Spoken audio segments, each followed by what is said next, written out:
Welcome to the Car Guy Show. Join award-winning magazine publisher Tim Miller and national champion race driver Kristin Traeger as they look at Texas car life and Texas car culture. Join them as they meet car guys in their cars, in their garages, and at their clubs and events. Come along for a real kick in the asphalt.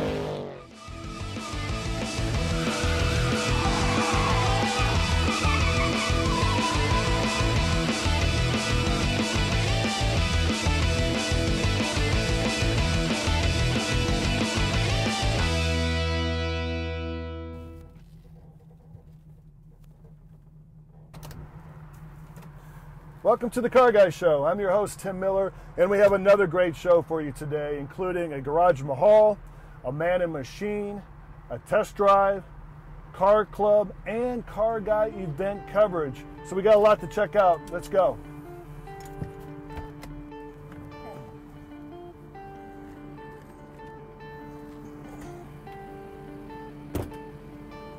First up, we check out our friend Chuck Murphy's Garage Mahal, where he has an interesting assortment of cars, including an antique fire truck and a very special car that is, well, shocking.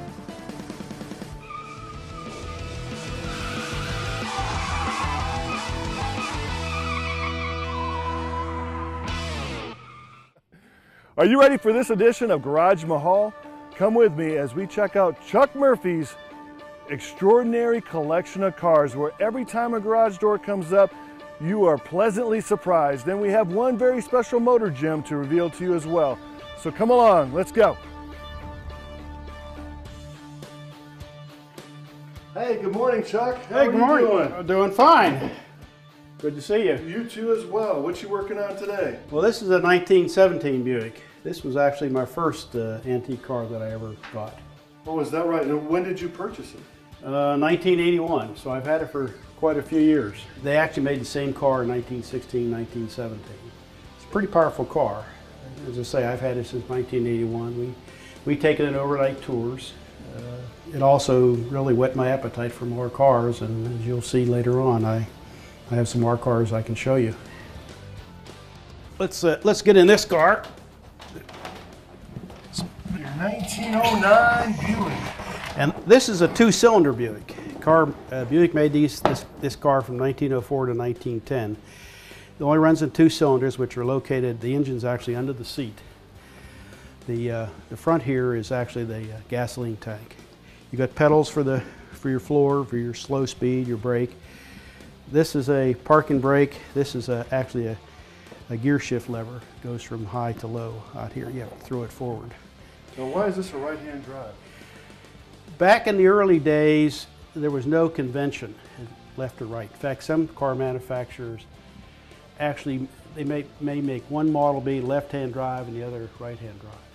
I think the reason we got into the way we drive now is probably because of the popularity of the Model T Ford. There were so many of them around, and they were right-hand drive that just became the convention.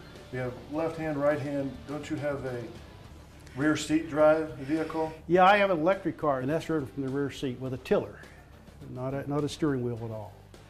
Let me go out and show you that. Yeah, we've been out here for 24 years, so I've had time to accumulate cars and also to build buildings to store them in. Well, here we go. Now that is a Garage Mahal. This is a 1914 Ohio electric, made in Toledo, Ohio. They made less than 1,000 of these over a 10-year period. This car uses 14 golf cart batteries. They're good for about 70 miles on a charge, and I get about 28 miles per hour in the morning, but only 18 in the afternoon because of they lose their charge. But still, we can tour all day with a car like this and then charge it overnight if we're staying in a motel. Let me show you inside. Now, actually, to charge the car, I use a modern electronic charger. But here are two original chargers. This is a mercury arc rectifier. It converted alternating current into direct current because you charge batteries with direct current. This is the type of charger you would have if you had it in your house at home. And what's neat about these is they give off a blue tinge. So I've looked at old newspaper articles where people had a lot of electric cars in the neighborhood, and all the garages had this blue glow to them. Yes, If you were a garage and had 5 or 6 cars to charge, you'd use a setup like this. This is an alternating current motor which drives a direct current generator, and that's what you'd use to charge your car. It has one heck of a switch to open and throw. I imagine it sparks pretty good. I've never really hooked it up. You all ready, Tim? Oh, yes. I always ring the bell to make sure we got the power on. Okay, and we're off.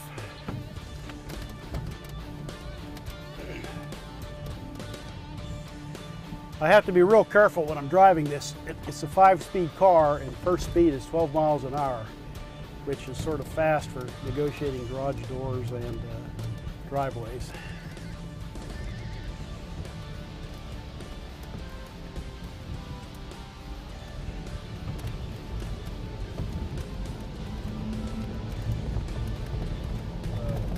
These are remarkably comfortable seats. These are very nice. Well, remember, this car is $2,900 in 1914. That's pretty expensive. Right. So you've got first-class materials. Yeah, this is a 1927 Seagrave fire engine. Carrollton today still uses Seagrave fire trucks. This was made for a small company or a small town. That's the reason it'll fit inside a garage. It has a bell, but every kid always wanted a fire truck, so now I have one. Well, Chuck, you got a little bit of everything. You got fire engines, you got electric cars, and I saw this sleek little roadster here. Isn't this before the Model T? Yeah, this is a 1907 Ford Model R, before the Model S, before the Model T. Henry made about 2,500 of these as sort of prototypes to see what to do and not to do in a Model T. And he found some very interesting things. You'll notice, for example, number one is the crank is mounted in the radiator. Now, why you would ever do that, I don't know, because every time you crank this, you're flexing a radiator which is held together with solder. So Henry did not do that in a Model T. This is a 4-cylinder car. We don't take it on tours very often. I have taken it on tours. Yeah, I try to maintain my cars. I'm not into car shows or concours or anything like that. I just like them to... And you enjoy the cars? I enjoy working on them. I enjoy traveling with them. Next up, we fly over Lake Louisville, Iron Man style, with North Texas Flyboards in this edition of Man and Machine.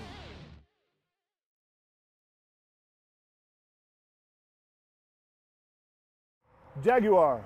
Say it with me. Jaguar. Now say Jaguar F-Type R model. We couldn't get Luke out of this car during his test drive. We had to pry his little piano guitar playing hands from the wheel.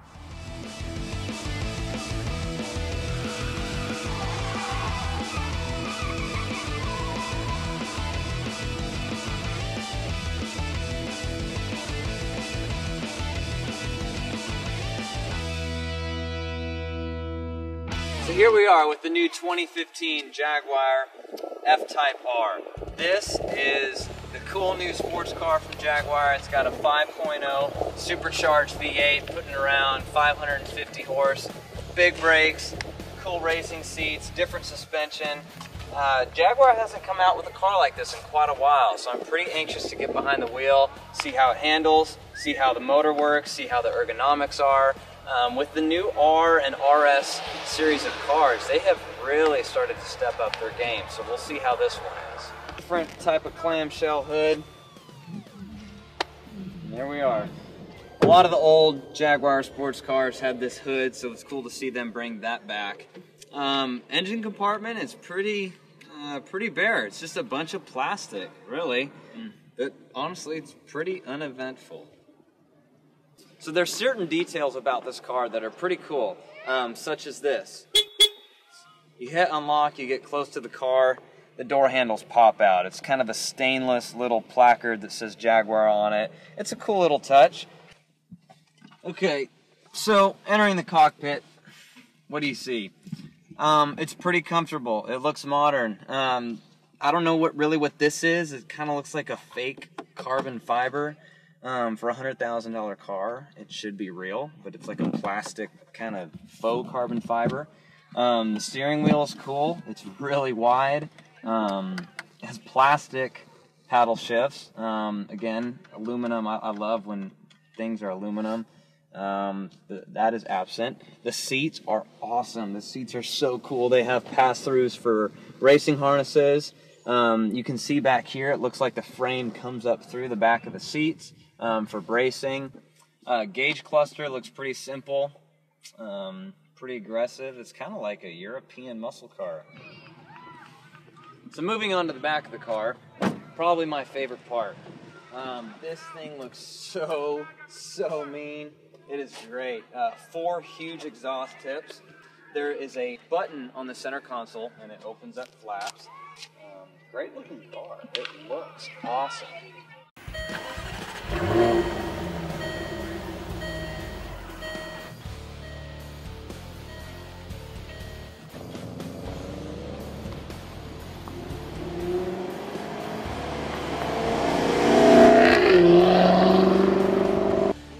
I love it. Motor runs great, transmission's good.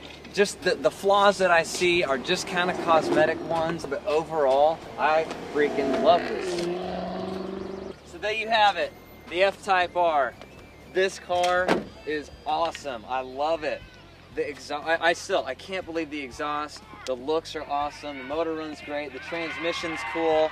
There's not a lot that I don't like about it besides a few cosmetic, things here and there with the interior, but overall the car rocks.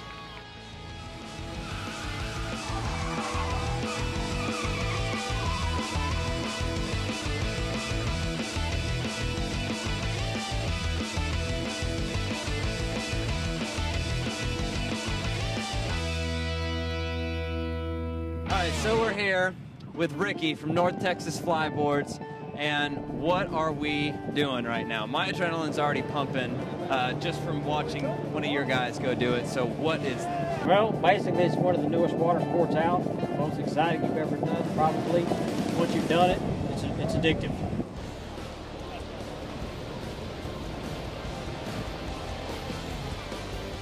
I already want to do it. What it is, it's like a jetpack. It is like you strap a jetpack to your feet. It's powered off of Sea-Doo, and it just shoots down water, and what do you do? How does it work? You basically, what it does, it takes all the power from the jet ski and sends it directly out through the hose, which is 60 feet, and all the power comes to the board, and you're flying out of the water like Iron Man. Oh, that was so cool. Tim's going now.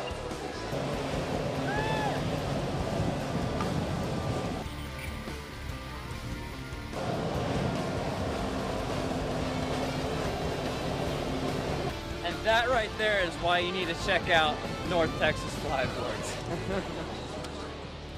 And you are watching the Car Guys Show, and it's a real kick in the asphalt.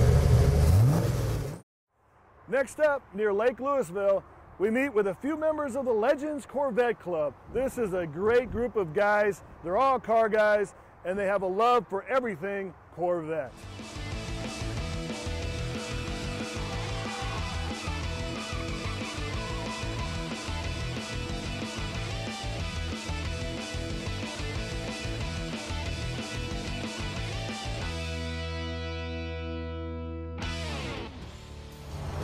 We are here with Sam, the president of the Legends Corvette Car Club.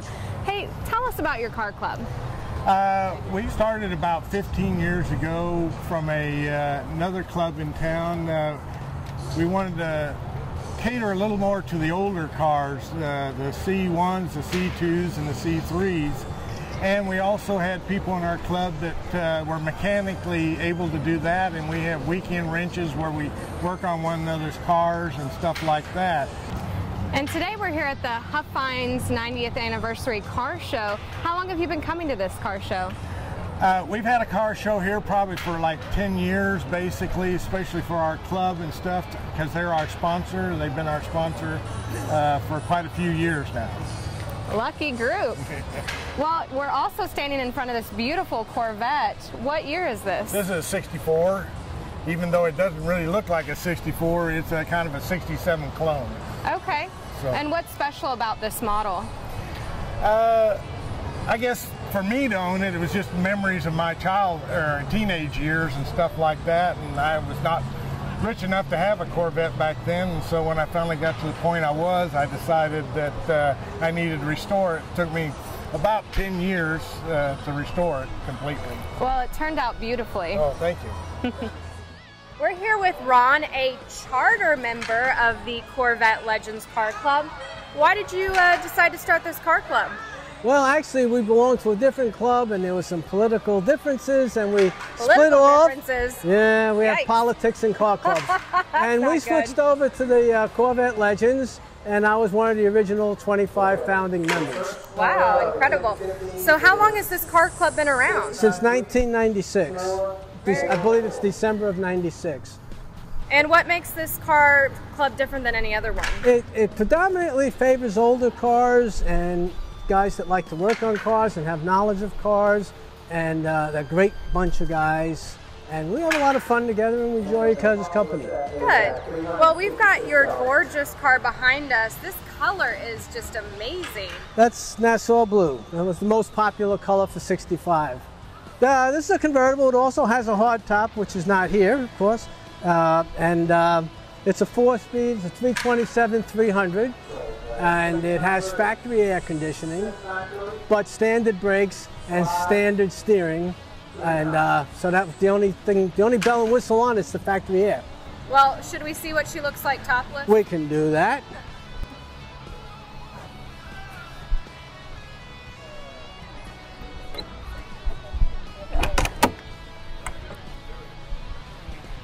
And then just pull that. Oh, that is easy once you get it going. Once you get it, and then this goes down. And voila!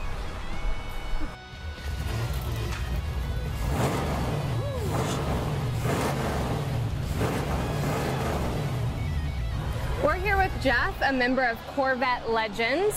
How long have you been a member of the car club? About 6 years. All right, and what drew you to this club? I love old cars. I'm from Michigan, and it's in my blood. Nice. Well, you've got a great Corvette behind us. Thank when you. did you purchase this one? I got this about 6 years ago off of Craigslist, believe it or not. Oh, wow. What a find. What's special about this one? I've always wanted one, and so one day it was a great price, and I decided to go out and take a look at it. Next thing I know, it's in my garage. We're here with Jerry, VP of Special Events for Corvette Legends Club. What kind of special events do you go to? Well, we make an effort to have the club participate in the Autorama. We purchase 6 spaces and show as a group at the Autorama every year. And then we participate in a new car show. We have about 35 cars every year, and it's a special display, and the Corvettes and some other off-brand cars are displayed. And then we participate in the state fair. And we are sitting on your Corvette, and this is a 1966. And what's special about this car? Well, I bought the car in 1967. Had 9,000 miles on it. And I assumed the payments, which you could do in those days. And I've had the car ever since. And the only reason why I'm sitting on it is because she's a little weather worn, but I take it she's a tough cookie. It's the original paint, and it has lots of scratches and lots of dings. But either me or my kids put the scratches on it, so it's all right. But the engine's still going strong. The engine's been rebuilt, and it's a road car. We drive it at least one road trip every year. Nice. It's going strong because it's American muscle. You're watching the Car Guy Show.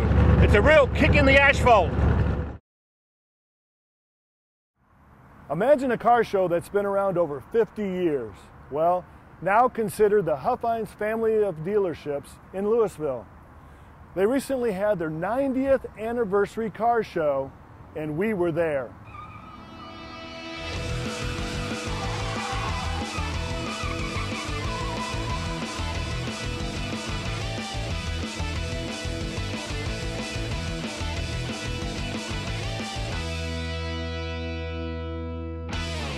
We're at the Huffines Chevrolet dealership up here in Louisville for their 90th anniversary car show. And we're speaking with Fred and Kevin. Get over here. Get over here. They're going to tell us a little bit more about this wonderful car show and why it's so special this year. Well, one of the reasons it's so special is that this is 90 years that Huffine auto dealerships have been in business. In 1924, J.L. Huffine Sr. founded this company in Denton, Texas, on the square, matter of fact. And then in 1927, Chevrolet here in Louisville was bought and they opened it up. And so this is a car show of about 130 some cars out here today. And so if you see, it's a lot of people here. It's been really a great day.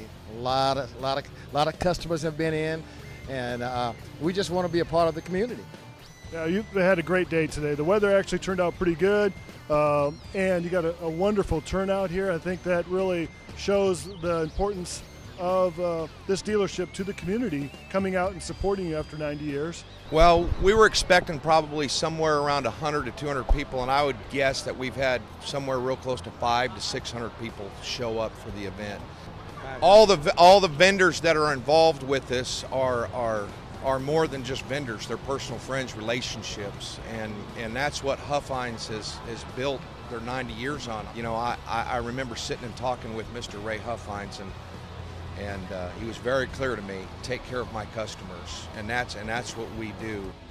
We're here at the Huffines Car Show with JP, the owner of this really badass Pantera. Now this was a kind of a meeting of the minds between some Italian engineers and the Ford Motor Company? Absolutely. The car was designed and built in Modena, Italy, and was a collaboration between Ford Motor Company, who supplied at that time the badass Cleveland 351 motors, about 330 horse at that point, and the car was then assembled and built and shipped to the United States from Italy. They were sold through select Lincoln Mercury dealers. About 5,100 came into the country. So it's a pretty rare car. What's special about this design and engine? Well, it's a rear engine car. 58% of the weight's over the rear wheels, and just because of the way it's designed and the aerodynamics and what have you, it's stupid fast. Can we fire it up? Well, you know what? I think that'd be a good idea. Right now, she's 506 horse at the rear wheels, 393 stroker. Even in their stock form, they were stupid fast. And this one's got more guts than I do, I'll tell you that for a fact.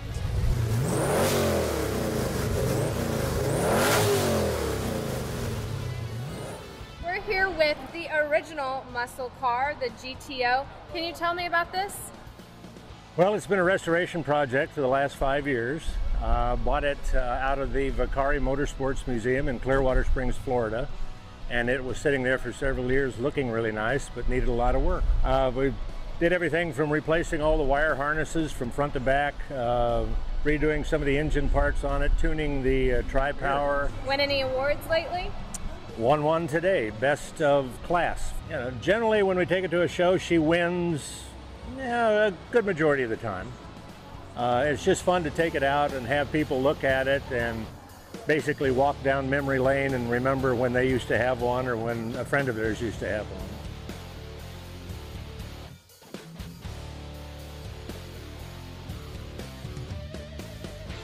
Well, that's it for this week's show.